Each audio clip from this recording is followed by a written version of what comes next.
Montana Love versus Stevie Sparks. Good fight in my opinion. Um, Very controversial decision that was made by the referee that night. I felt like the fight shouldn't have ended in a disqualification. I think the referee should have just took a point away. But here's my breakdown. First round, Montana Love looked good, kept his distance. He was good, getting good measurements, feeling real confident. He was even talking to his corner while he was fighting, assuring them that he was, going to get the job done. Second round, tides changed real quick.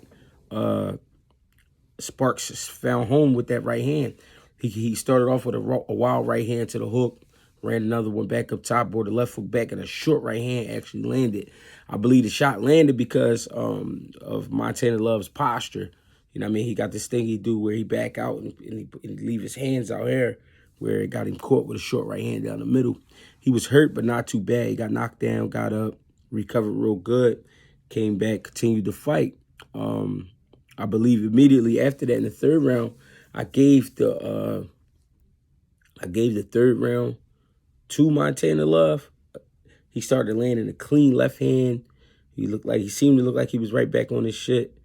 But then in the fourth round, fight changed again. Sparks started landing that right hand again, continued with the pressure. I felt like Montana Love just couldn't get comfortable. He couldn't find that, that comfort zone where he could, just put on a show. And I also believe that's a little bit where his mind was. Like, he was more focused on putting on a show and looking good and controlling the guy. But, not really preparing himself for a war, because Sparks' whole idea was just to make it a war, because he knew his boxing ability wasn't up to par to try to out-jab him and, set up the punches he needed.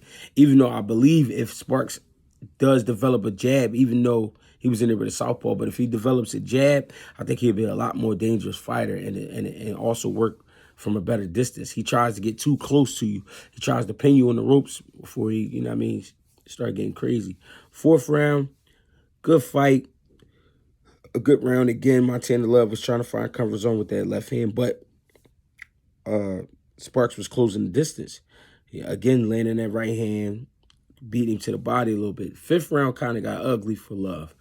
Fifth round, he got pinned up against the ropes, got hit with a combination. You could see that the power was bothering them. They kept getting in little clinches and tangle ups. That was, a little. It was a little disturbing to Montana Love. You could tell that he didn't want to be there.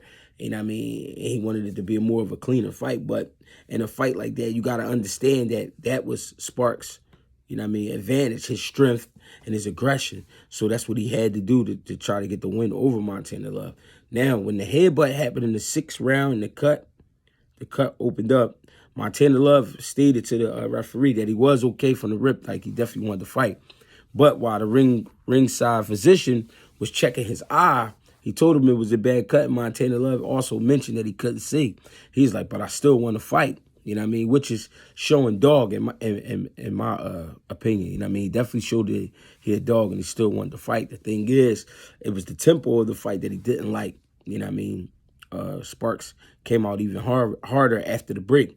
So after the referee break him up, allow him to fight, after he getting his eye checked or whatever, Sparks go right at him. Boom, shot out the gate real hard.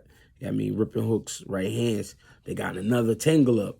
But the thing that changed everything was Montana Love not only wanted to show Sparks that he was strong, he took the extra mile after backing him up to the rope. I felt like once he backed him up to the rope, he could have stopped it right there, but he continued to push him, and Sparks actually flipped over the top rope. Now, Sparks landed on his feet, jumped right back in the ring, walked up on Montana Love, let him know he was cool. Referee, still was breaking it up because at that point, he had called the fight disqualification. None of us want to see a fight ended that way, especially a good fight, especially where we see the fight breaking down.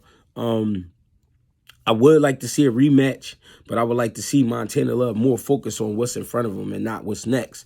Next could have been actually a fight with Richard Hitchens, who is also a 140-pounder contender who moved over to the zone after being with TMT.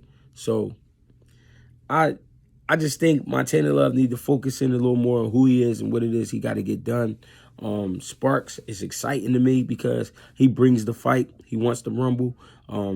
Whenever a guy's, you know, trying to make it a war, I become a fan because at the end of the day, that's what this shit is about. You know what I mean? Getting somebody up out of there. And Sparks' style is, you know what I mean, a dog style. And I think with his size, he could make some shit happen at 140 pounds. Now, I don't know what they're going to do because immediately right after Eddie Hearn, he said to Montana Love, he said, listen, let them just go ahead and call it a disqualification, and then we'll go ahead and appeal it on Monday, which I believe it will get overturned because Eddie Hearn is very well invested into Montana Love. He thinks highly of Montana Love. So I think the fight will be overturned, and if not overturned, it will be a rematch. And I mean, I'm looking forward to it. Ladies and gentlemen, I'm Greg Hackett. You can hit me up on Greg Hackett86 Instagram, Greg Hackett on Facebook, and Greg Hackett215 on Twitter. I appreciate y'all for tapping in. If y'all like the content, like, share, subscribe, you know what I mean? And, you know, keep fucking with me because I fucks with y'all.